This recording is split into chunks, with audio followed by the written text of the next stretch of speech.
Es lindo volver a vernos y continuar lo que estábamos viendo. Ustedes saben que la anterior semana no pude acabar el tema, pero creo que no se trata de correr, se trata de entender. No se trata de cumplir lo que uno ha hecho, sino de que todos entendamos y que el Señor utilice el tiempo que tenga que utilizarlo con cada uno de nosotros. El título de la prédica es el mismo que la anterior semana y es Firmes en medio del temblor, vivir fieles cuando todo parece desmoronarse. Esta es la segunda parte.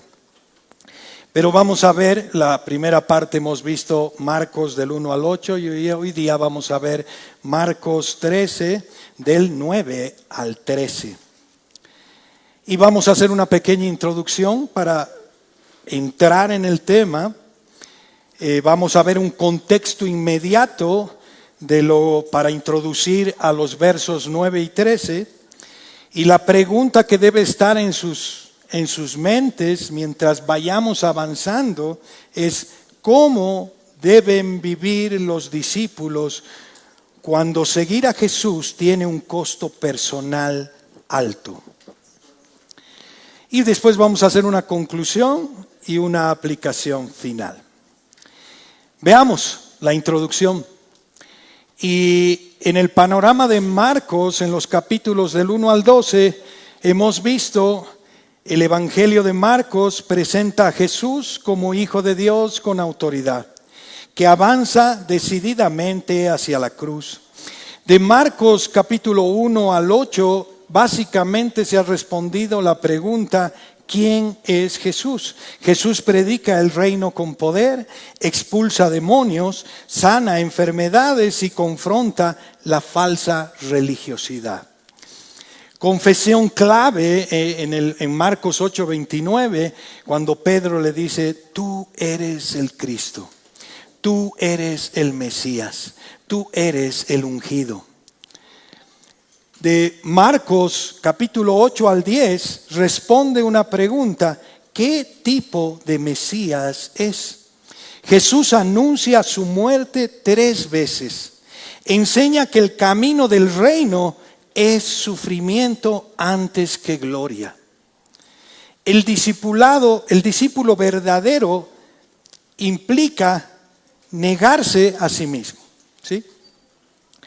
Y Marcos capítulo 11 del 12, ya hay una confrontación final en Jerusalén. Tiene una entrada triunfal. Hay una purificación del templo. Hay denuncias contra los líderes religiosos denuncian.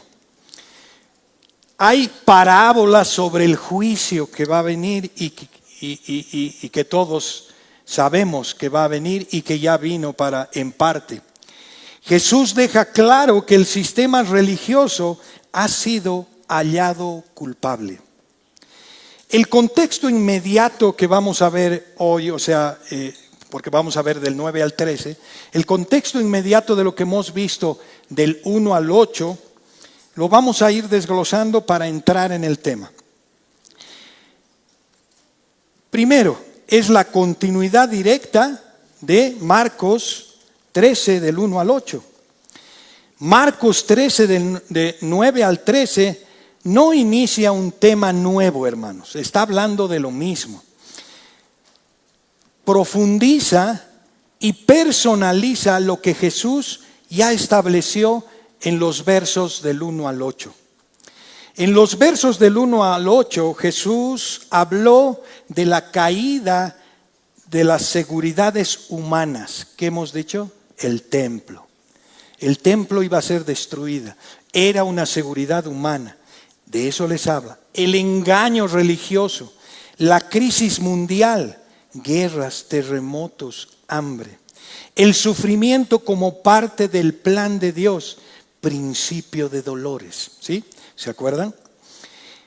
En Marcos 13 del 9 al 13, de los versos del 9 al 13, Jesús hace un giro intencional Esto es lo hermoso de ver y de estudiar la palabra. Del que pasará, de qué pasará en el mundo, a qué pasará a nosotros. Es un giro. Esto es al mundo y esto es a los discípulos, sí, sí. Y del escenario global al discipulado personal. Pero mirad por vosotros mismos, vamos a leer los versos. Ahí en el 9 dice, mirad por vosotros mismos. Esta expresión marca un contraste claro antes de los eventos externos y generales. Ahora hay consecuencias directas para los discípulos. Jesús conecta el caos del mundo con la experiencia del creyente. El desorden externo genera oposición interna. La crisis histórica expone la fidelidad personal. Amén. Las señales no son para observarlas a distancia, sino para preparar la vida. Para eso son las señales. Y la persecución como extensión del principio de dolores. En el verso 9 del 13, que vamos a leerlo, es la extensión de los principios de dolores que habló en el 8. Del 7 al 8 fue descrito como dolor histórico.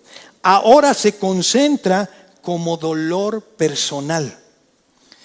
Arrestos, juicios religiosos, tribunales civiles. La persecución no es un evento aislado, es parte del mismo proceso de dolores que atraviesa la historia. Así como el mundo gime, los discípulos también van a gemir.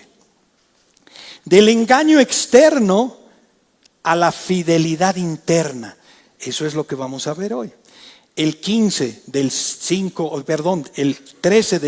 al 6 es el engaño externo. Cuídense de los falsos profetas. Engaño externo. A la fidelidad interna del 9 al 13. Jesús advirtió en los en los versos del 5 al 6, no sean engañados. En el 9 y el 13 dice, Jesús muestra cómo se mantiene la verdad testificando, hablando por el Espíritu y perseverando. El antídoto contra el engaño no es la información, sino la fidelidad de perseverar. El sufrimiento como propósito, testimonio y misión. Vamos a verlo del 10 al 11. Lo que comenzó con una advertencia del 1 al 8, en los versos del 1 al 8, ahora se revela como una misión. El evangelio será predicado a todas las naciones. Los tribunales se convierten en púlpitos. El Espíritu Santo sostiene el testimonio. El dolor no detiene el plan de Dios, más bien lo impulsa. La ruptura relacional, consecuencias naturales del reino. El verso 12 que vamos a verlo, hay una división familiar, conecta con la caída de las falsas seguridades mencionadas antes en los versos del 1 al 8. Así como el templo cae, así como el orden del mundo se sacude, también caen las lealtades que compiten con Cristo. El reino no solo confronta estructuras, confronta corazones, hermanos. Perseverancia, el hilo conductor de todo el pasaje. Este es el hilo conductor. El 13:8 y el 13:13. El principio de dolores, 13:8, encuentra su respuesta en el que persevera hasta el fin. Amén. La historia duele, ¿sí? El discipulado cuesta, pero la perseverancia confirma la fe verdadera. El que persevera tiene fe verdadera. En síntesis, el contexto inmediato de Marcos 13, del 9 al 13, toma las advertencias generales de los versos 1 al 8 y los aplica directamente a la vida del discípulo, a nuestra vida. El mundo se sacude, el creyente es probado. La estructura cae, la fe es examinada. El dolor aumenta, la perseverancia es requerida. Jesús no prepara a sus discípulos para entender el caos, no. Los prepara para permanecer fieles dentro de Él. El mismo Señor que anuncia el temblor del mundo asegura la salvación de los que perseveran en Él. Y veamos la segunda parte que les decía en Marcos 13 del 9 al 13, y voy a leer los versos. Y dice: pero mirad por vosotros mismos, porque os entregarán a los concilios y en las sinagogas os azotarán, y delante de gobernadores y de reyes os llevarán por causa de mí, para testimonio a ellos. Y es necesario que el evangelio sea predicado antes a todas las naciones. Pero cuando os trajeren para entregaros, no os preocupéis por lo que habéis de decir, ni lo penséis, sino lo que os fuera dado en aquella hora, eso hablad. Porque no sois vosotros los que habláis, sino el Espíritu Santo. Y el hermano entregará a la muerte al hermano y el padre al hijo, y se levantarán los hijos contra los padres y los matarán. Y seréis aborrecidos de todos por causa de mi nombre, mas el que persevera hasta el fin, éste será salvo. Y la pregunta para responder este texto que vamos a desarrollar es: ¿cómo deben vivir los discípulos cuando seguir a Jesús tiene un costo personal alto? La persecución como plataforma de testimonio, hermanos. Marcos 9:13, cuando dice: pero mirad por vosotros mismos, porque os entregarán a los concilios y en las sinagogas os azotarán, y delante de gobernadores y de reyes os llevarán por causa de mí, para testimonio a ellos. Seguir a Cristo no es un camino cómodo. La persecución es parte inevitable del llamado y una oportunidad para que el reino avance a través de nuestra fidelidad. Primero, la persecución es segura, no es opcional, hermanos. Va a haber persecución y ya la hay. Jesús no dice quizás, no dice quizás, ni si las cosas se van a complicar. Él dice: os entregarán, tal cual. La persecución es parte del diseño del discipulado. No es un accidente, no es una señal de fracaso, hermanos. No es castigo arbitrario. Es la realidad de un mundo que rechaza la autoridad de Cristo. Segundo, ¿dónde sucede? ¿Dónde suceden estas cosas? En los tribunales y en las sinagogas. Jesús menciona escenarios concretos, concilios y sinagogas. Aquí el rechazo viene de la comunidad religiosa que debería ser guía, pero que se resiste a la verdad de Cristo. Gobernadores y reyes. El rechazo también es político. En lugares donde la verdad de Dios amenaza el poder humano. Ejemplos históricos: el apóstol Pedro y Juan ante el Sanedrín. Esto está en Hechos 4 del 1 al 22, Pueden leerlos en sus Biblias. Arrestados por predicar a Cristo. Y aún así glorificaban a Dios con valentía, proclamando la verdad delante de líderes que querían silenciarlos.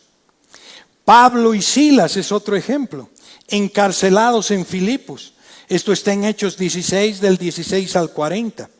Cantaron himnos en la prisión, testificando no solo a otros, sino inclusive al carcelero y su familia.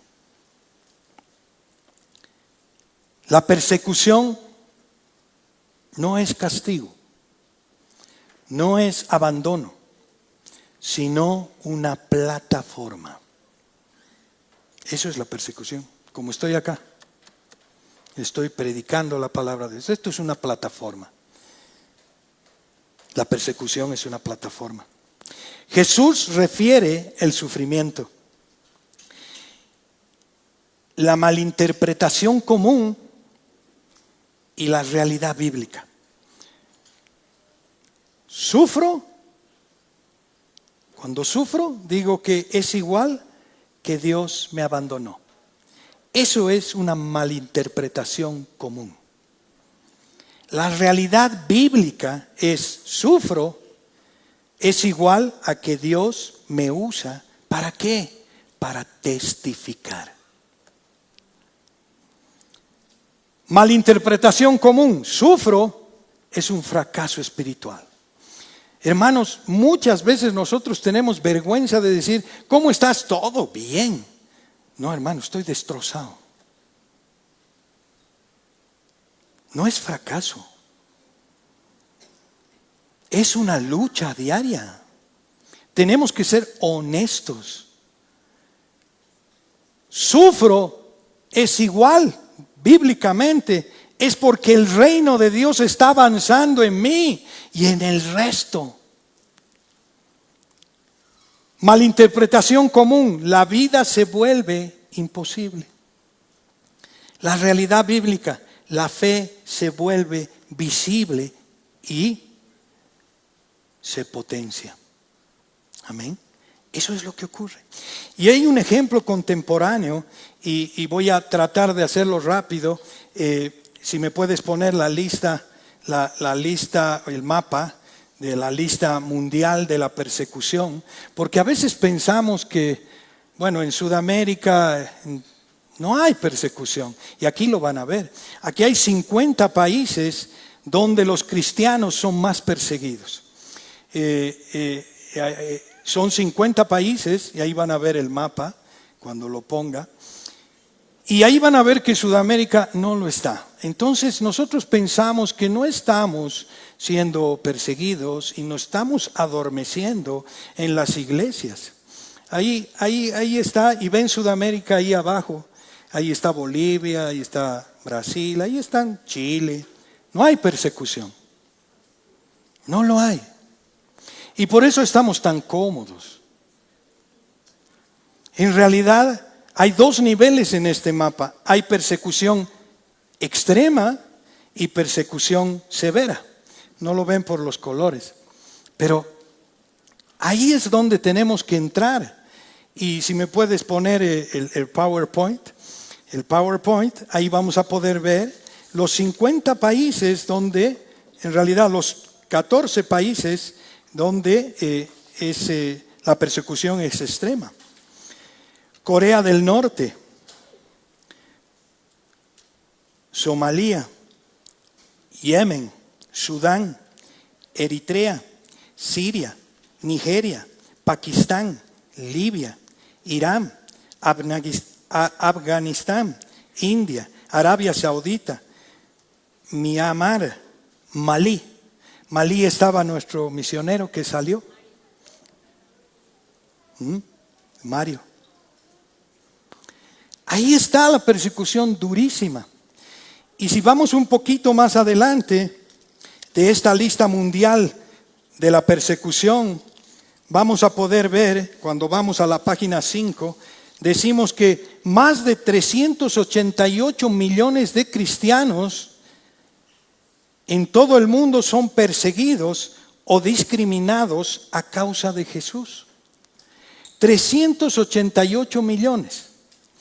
Esto significa 1 de cada 7 cristianos está siendo perseguidos. Ahora, si tú multiplicas 388 por 7, te va a dar la población mundial. Entonces, más o menos somos 2.700 millones de cristianos en el mundo.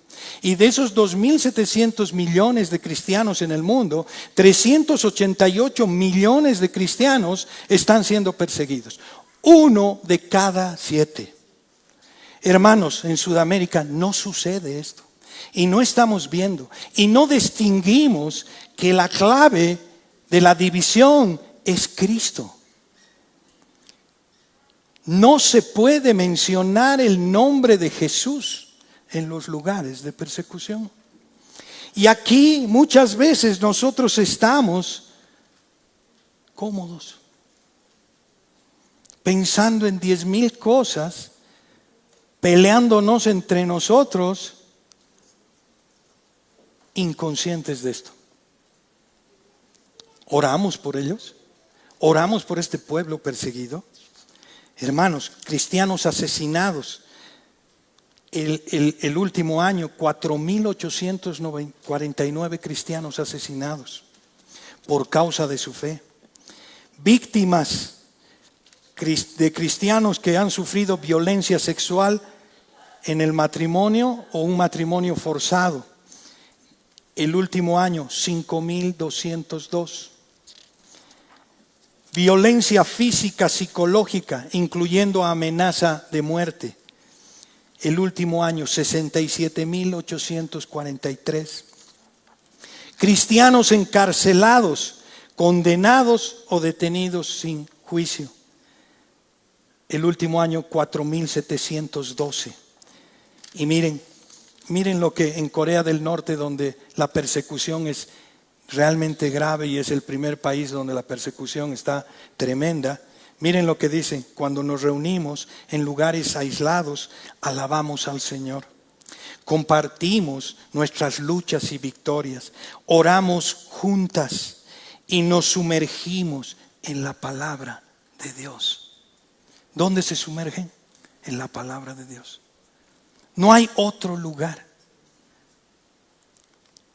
La iglesia de Corea del Norte es tremendamente perseguida.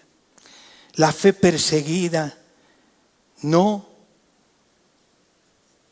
desamparada, porque está amparada por Dios, sino ellos comparten clandestinamente el Evangelio. Nosotros que estamos cómodamente, ¿cuántas veces compartimos el Evangelio? Nos damos el lujo de no compartir el Evangelio, de escuchar muchas cosas que no tiene el Evangelio. No es necesario. Y aquí la palabra dice que hasta que el último no sepa qué es el Evangelio, no viene el fin. La persecución confirma el avance del reino, hermanos. Jesús dice, para testimonio a ellos, ¿a quiénes? Esto nos recuerda que la persecución no es una derrota, sino instrumento de expansión del reino. Cuando un discípulo fiel es llevado ante líderes incrédulos, la palabra no es silenciada, es amplificada. Cada injusticia, hermanos, permite que la luz de Cristo brille en lugares donde antes había oscuridad. Cada injusticia. ¿Cuántas veces nos quejamos? Pero es injusto.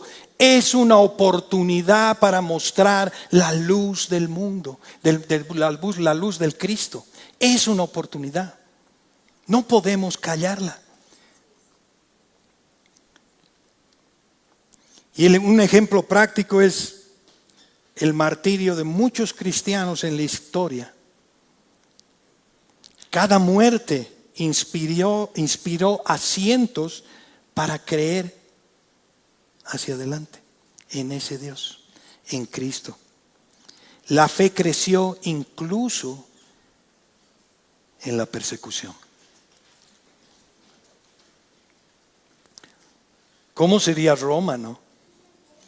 Cuando estaba Nerón, cuando los ponían a los cristianos como antorchas. ¿Se imaginan ver a tu hijo ardiendo?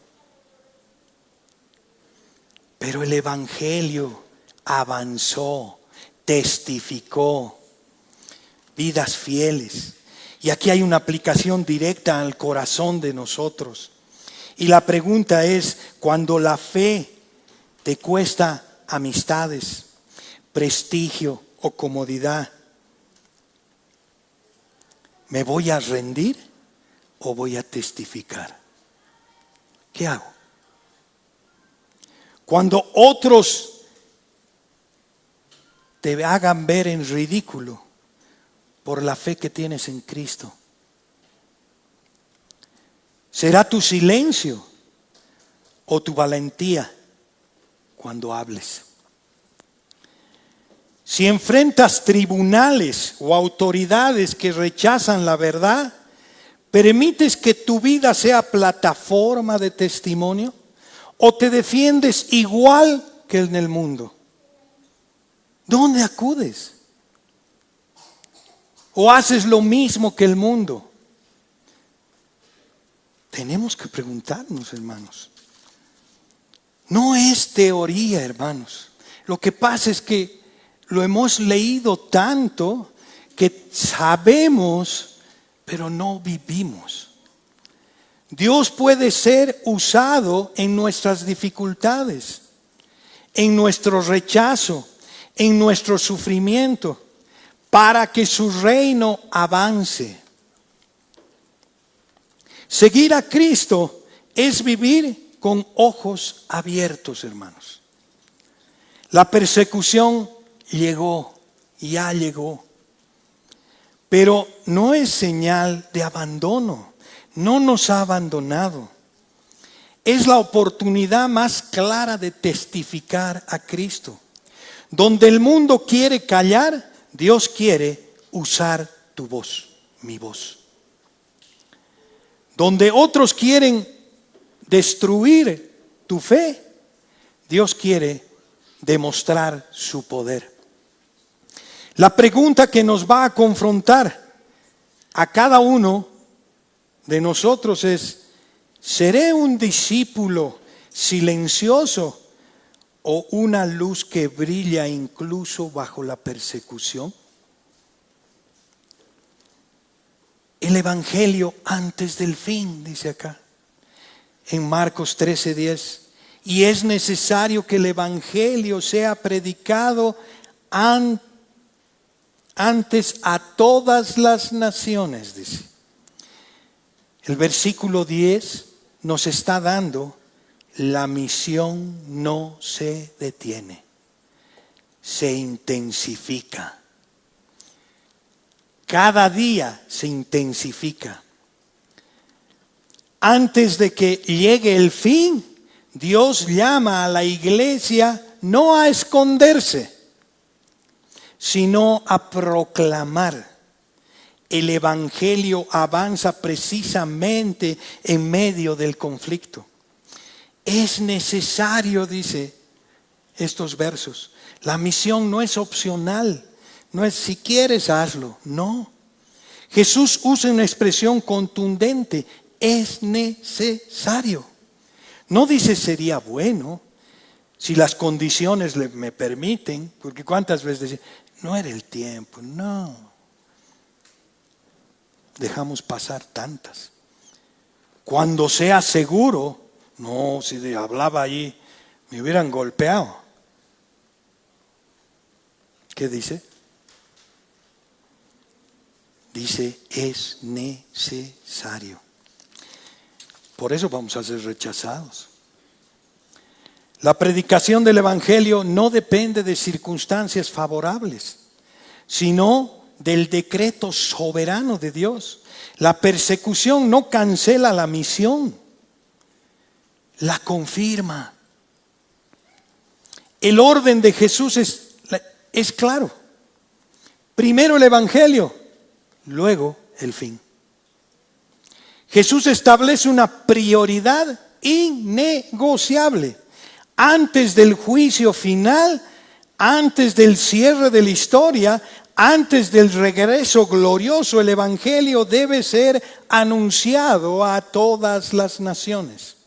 Esto confronta directamente a una mentalidad escapista. Creyentes esperando huir.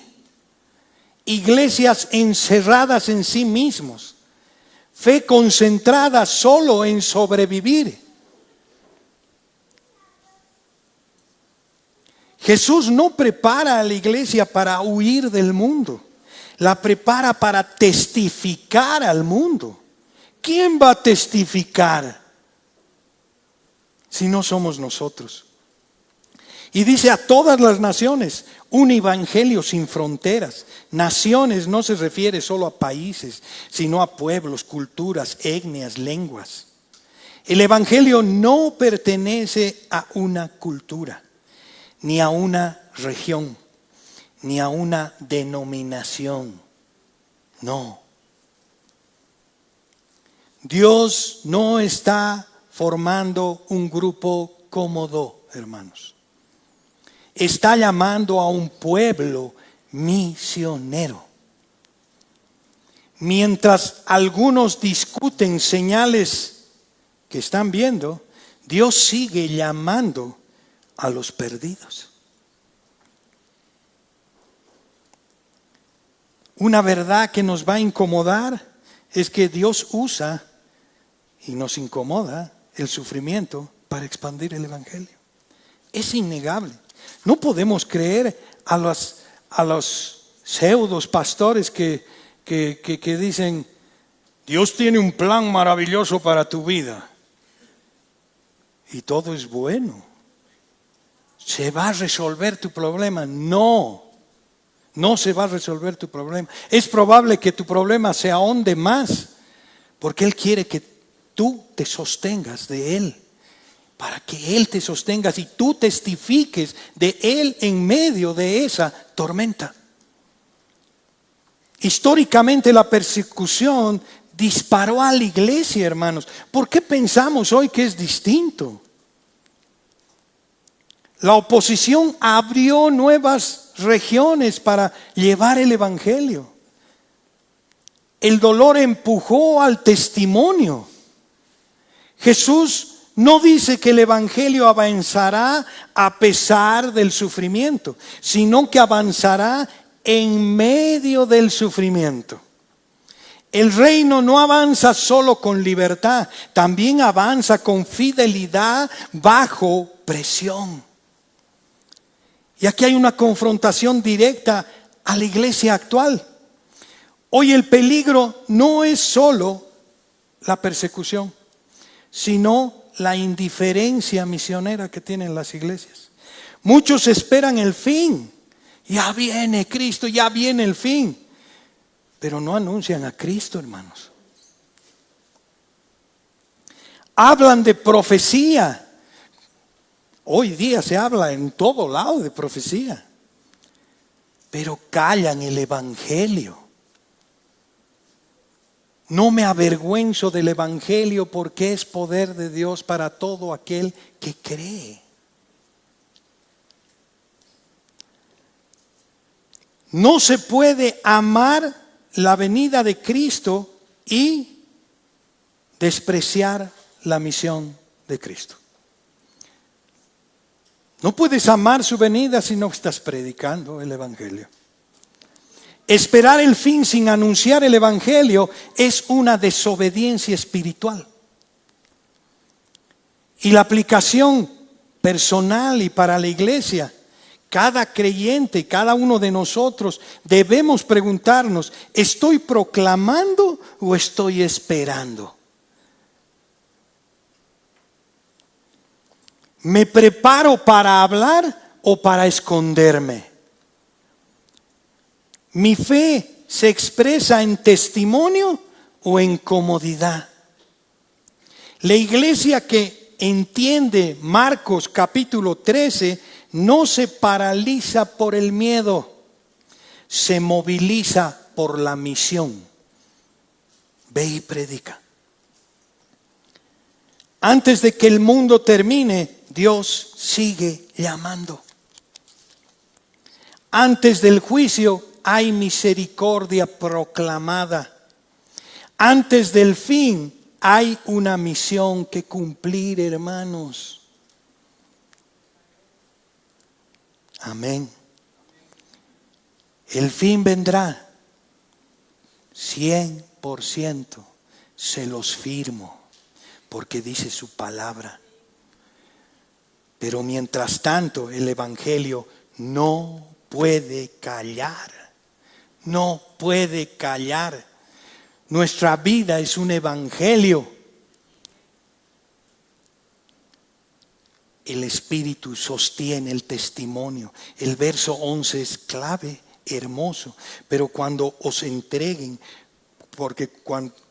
pero cuando os trajeren para entregaros, no os preocupéis. Miren, escuchen esto. No os preocupéis por lo que habéis de decir, porque no sois vosotros los que habláis, sino el Espíritu Santo.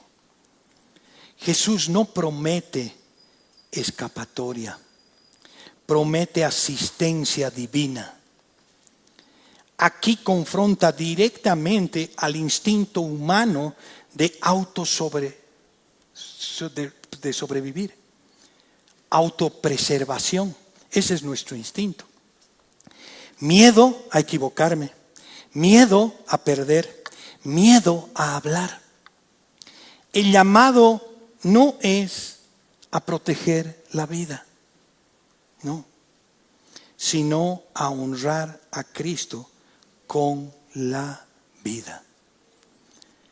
El Espíritu Santo no evita el peligro, no suaviza la oposición, sostiene la fidelidad.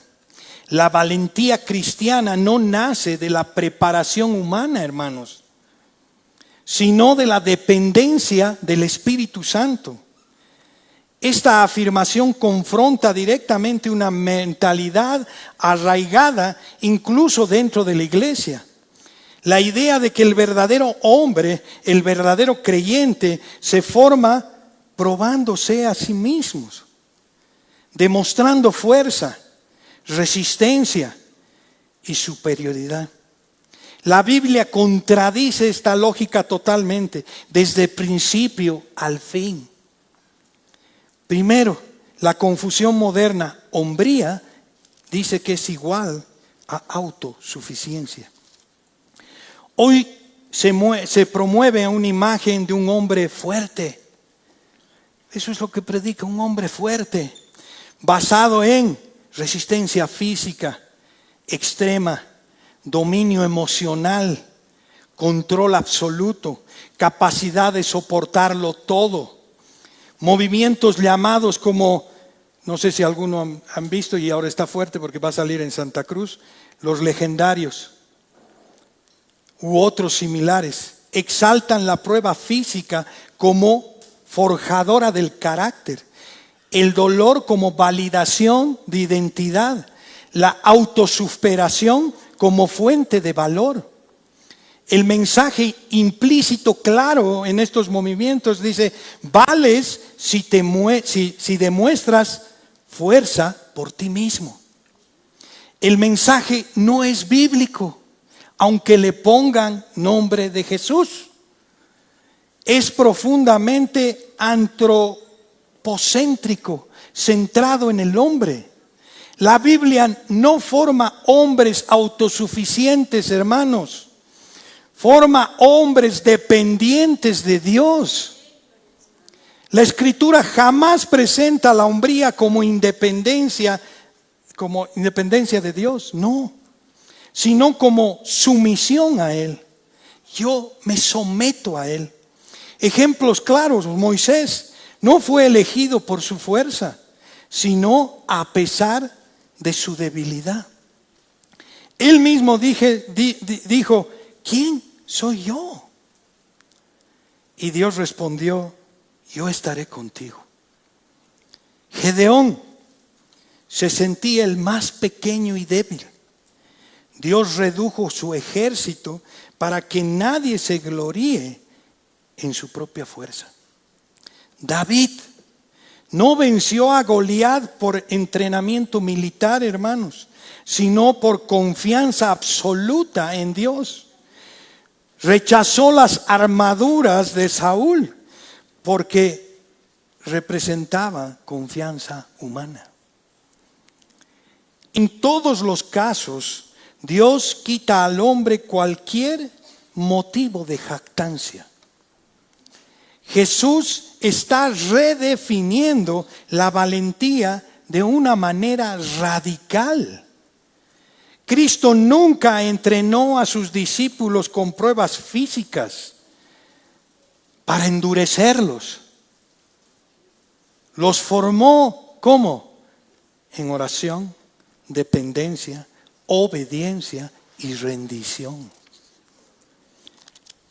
La valentía de Jesús no se mostró levantando pesas ni soportando pruebas extremas de autosuficiencia o autoimpuestas, sino obedeciendo al Padre hasta la cruz. Que se haga tu voluntad y no la mía. 3 veces en el Getsemaní. Si puedes pasar esta copa, hazlo. 3 veces. Pero su dependencia era absoluta. Él obedeció al Padre hasta la cruz, sometiendo su voluntad, confiando cuando todo parecía perdido. La cruz no es una prueba de hombría, es una entrega total. El Espíritu Santo, no el cuerpo, es la fuente de valentía. Jesús fue explícito: no sois vosotros los que habláis, sino el Espíritu Santo. El momento de la prueba, Él nos va a sostener. Esto destruye la idea de que la preparación humana garantiza fidelidad. La fortaleza física produce valentía espiritual. El control personal asegura firmeza. No. Pedro es el mejor ejemplo. Físicamente fuerte, impulsivo, seguro de sí mismo. Resultado, negó a Jesús 3 veces. Después, lleno del Espíritu Santo, habló con valentía ante autoridades, soportó persecución y murió fiel. ¿Creen que fue su fuerza? Es su dependencia, su rendición. La diferencia no es entrenamiento, hermanos. Fue dependencia del Espíritu.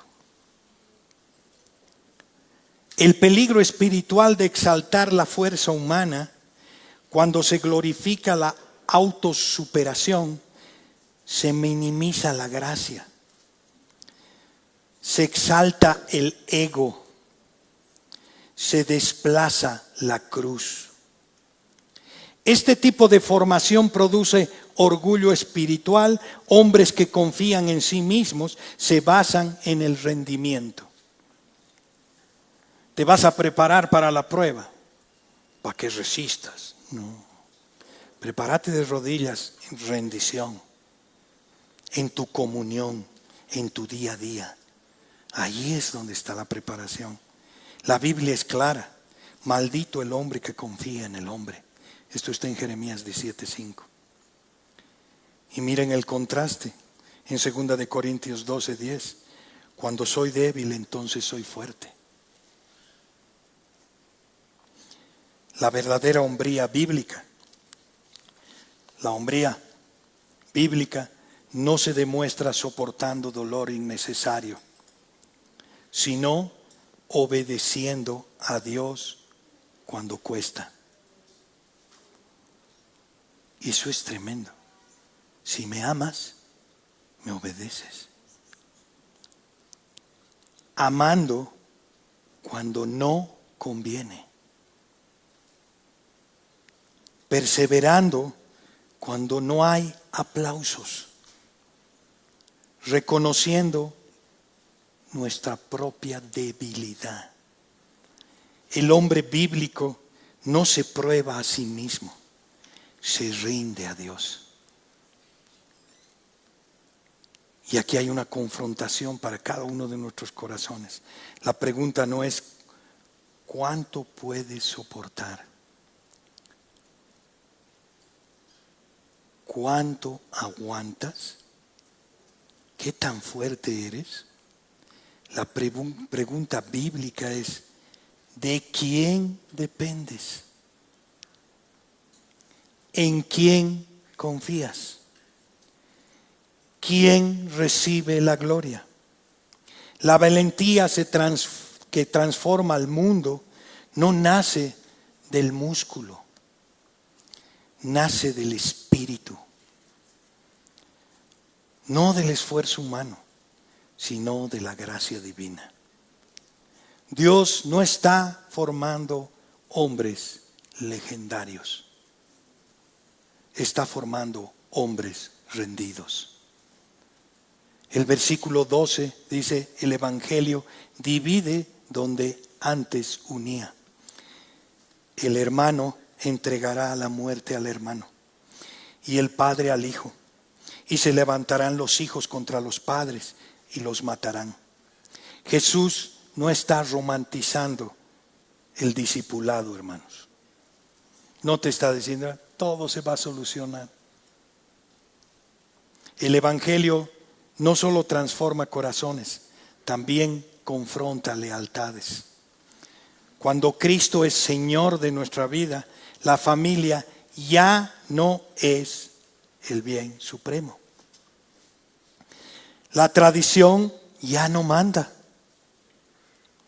La cultura ya no me define. Seguir a Cristo puede costar relaciones terrenales, pero nunca implica pérdida eterna. La fidelidad a Cristo vale más que la aceptación familiar. Es duro decirlo. Cada uno de nosotros tenemos un contexto familiar y vamos a sufrir rechazos.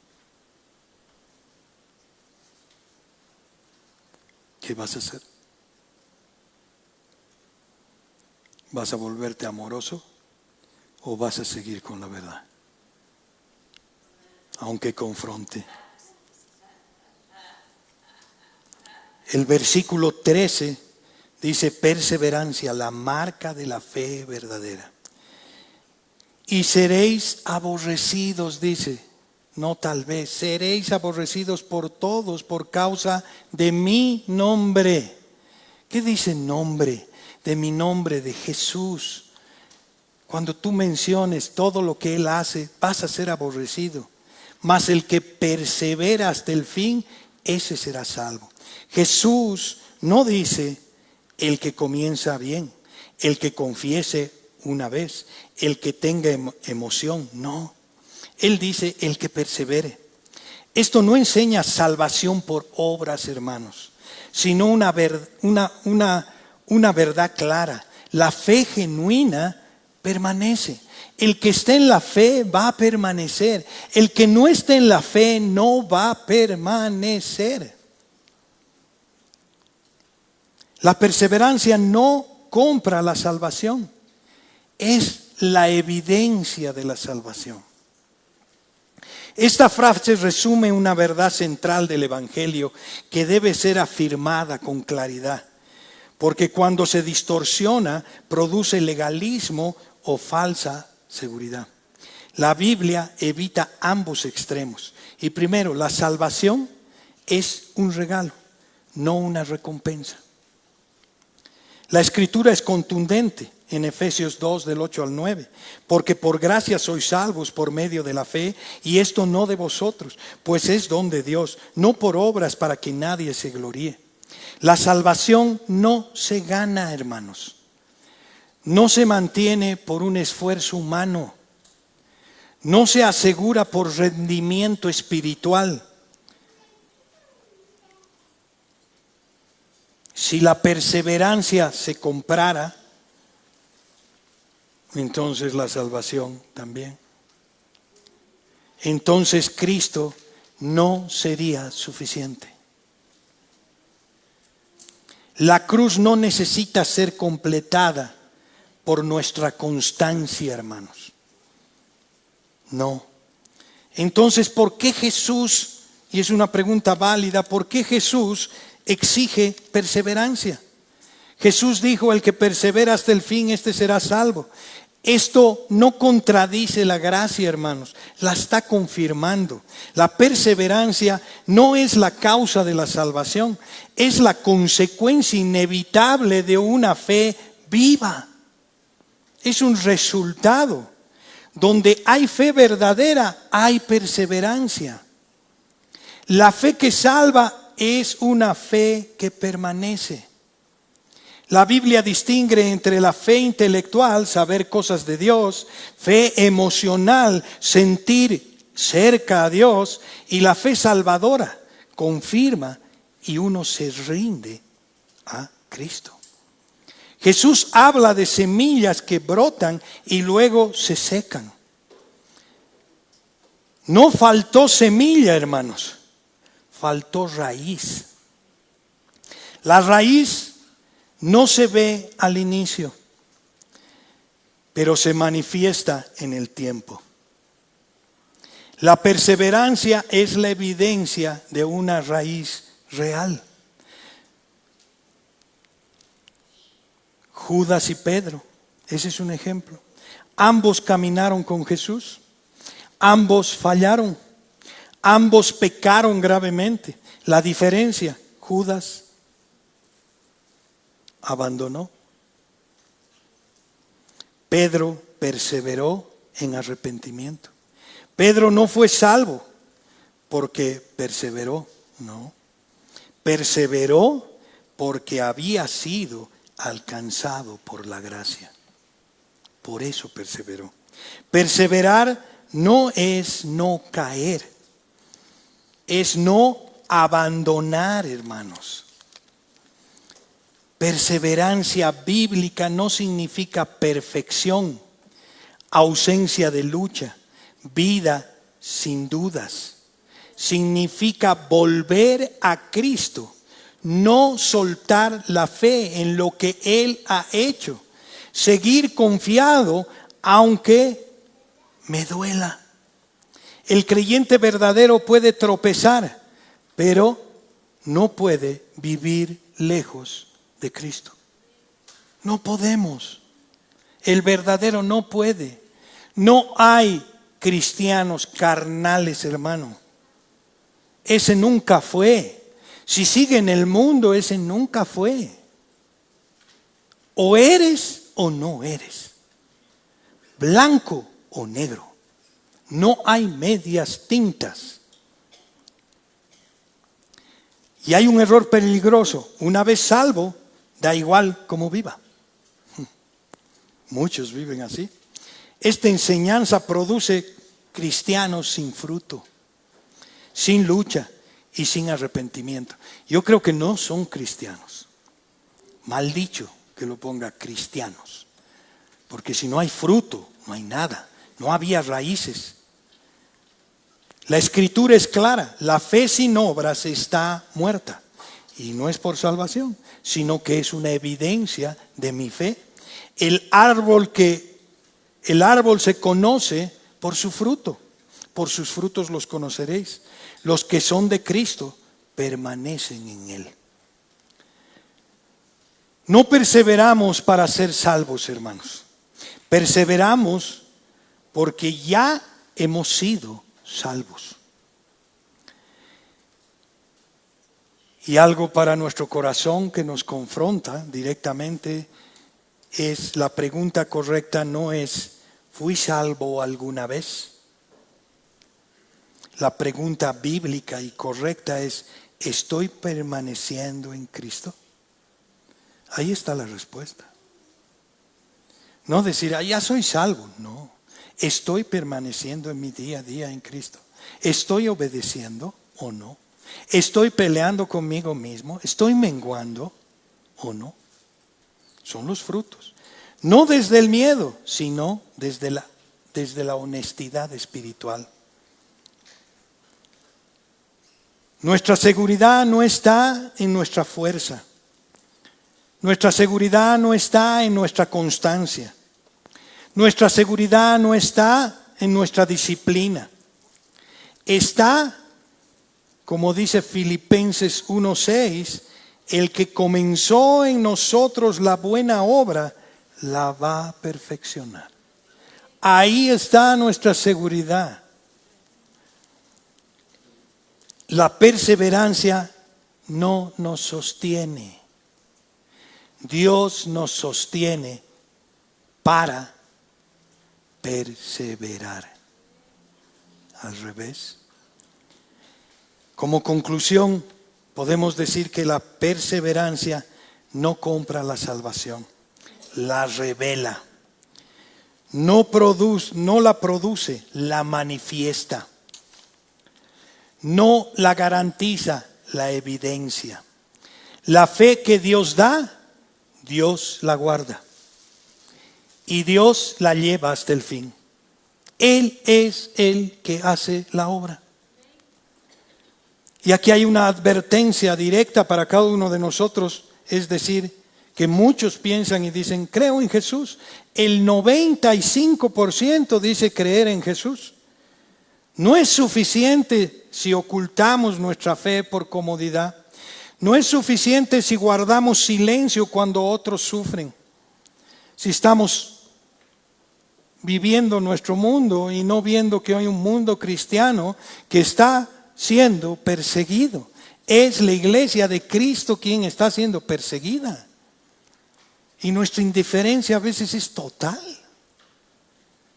No es suficiente si disfrutamos nuestra libertad mientras ignoramos la persecución global.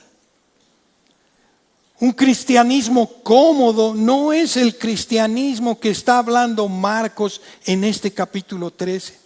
Cristo no llamó a espectadores, hermanos.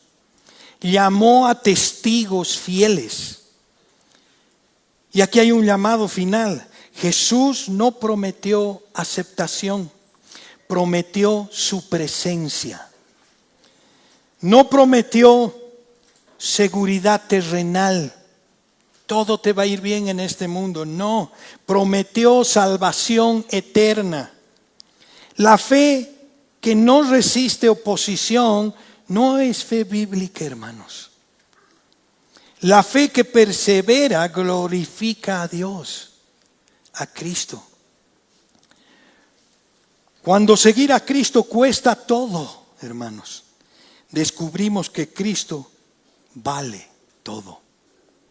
La historia no recordará a los cómodos. Dios honra a los fieles.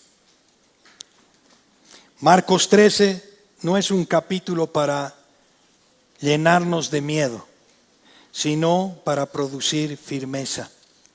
Jesús conoce el futuro, advierte con amor, reina aun cuando todo tiembla. Un juicio sobre Jerusalén nos recuerda que Dios juzga el pecado. Ya juzgó a Jerusalén en el año 70.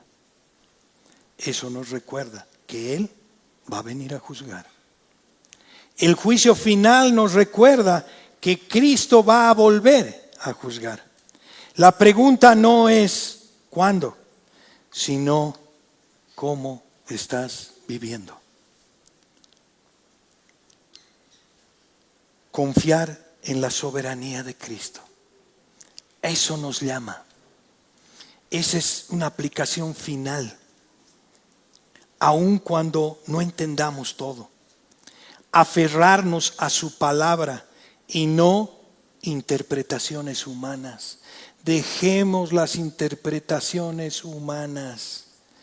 Respetemos las personas que hablan, sí, pero la única verdad y el único que te va a revelar la verdad es el Espíritu Santo. En su palabra, no en otro lado, hermano. Si está empolvada tu Biblia, anda y corre desempolvada, y ahí está la vida. Ahí vas a encontrar vida. Tenemos que orar por discernimiento y fidelidad, no solo para nuestra protección. Señor, ayúdame, protégeme. Esas son nuestras oraciones. Dios sigue siendo digno de confianza en tiempos difíciles. Y la aplicación horizontal para nosotros es: no callemos nuestra fe, hermanos, por miedo. Imagínense cuando haya persecución aquí. Ahora, confiamos en un Dios, que hay una iglesia que es salva y que Él la conoce. Y que esos verdaderos fieles vamos a verlos testificar. Porque Él es soberano. Porque no confiamos en lo que vemos nosotros. Confiamos en lo que Él está haciendo. Apoyemos, oraremos por cristianos perseguidos en el mundo. Vivamos el Evangelio visible, firme y compasivo. No puede ser que yo salga de acá y no vea el Evangelio, no vea en mi vida el Evangelio, no lo haga vida. No es poner un pescadito en el auto, hermanos, no es poner Cristo vive. Y hablo como quiera, insulto. No es así. Todo cambia cuando Él vive. Debo rendir mi naturaleza humana a Él. A eso nos ha llamado. Jesús no nos prometió un camino fácil, hermanos. Nos prometió que Él está en control de absolutamente todo. Cuando todo se sacuda, los que permanecen en Cristo no se derrumbarán. Amén. Pueden ponerse de pie.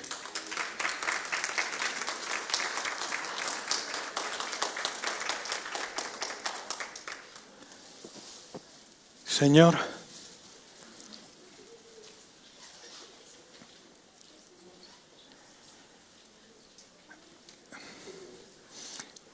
es difícil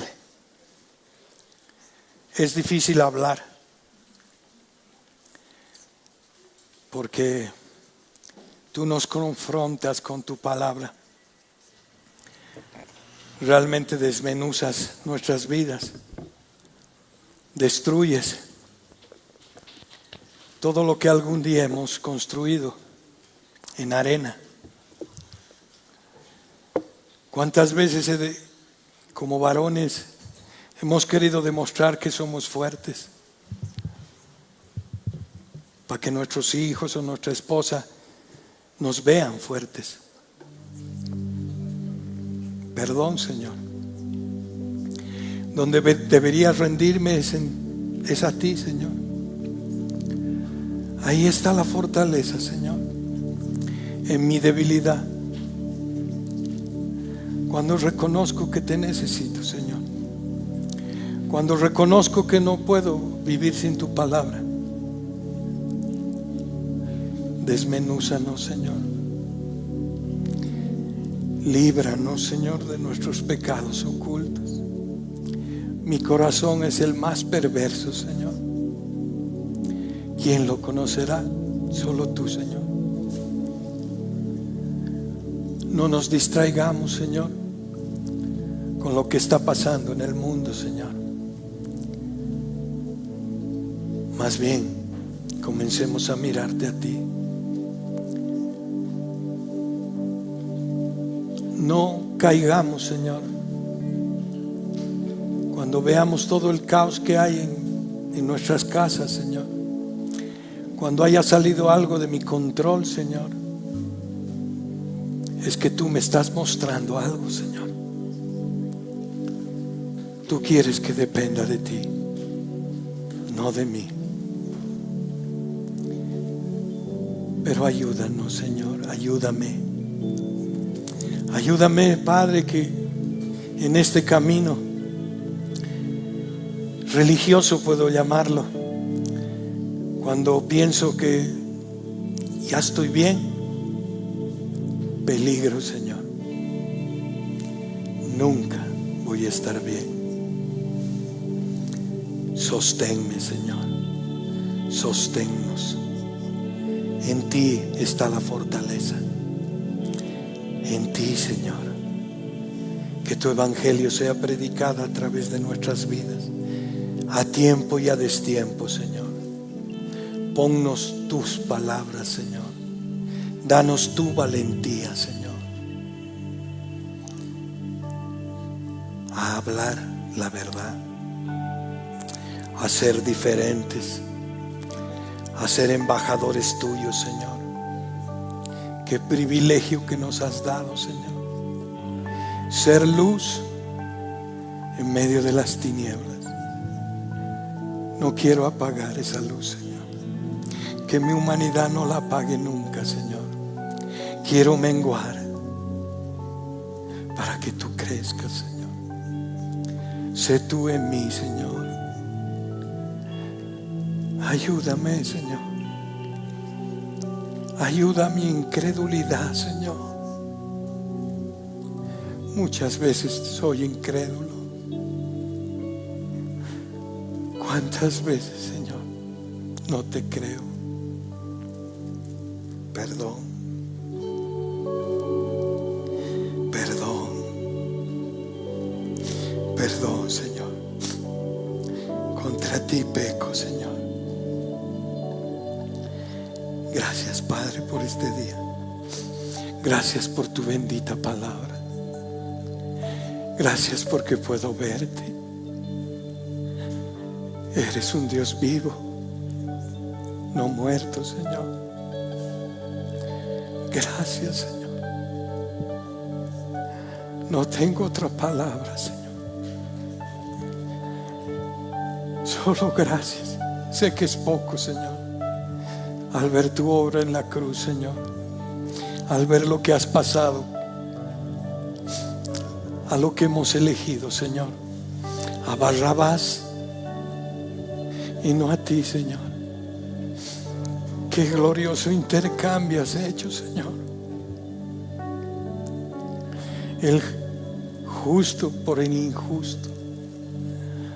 Oh, Señor, ahí está el fundamento de nuestra fe. Eres tú, Señor Jesús. Gracias, Señor. En el nombre de tu amado Hijo Jesús. Amén.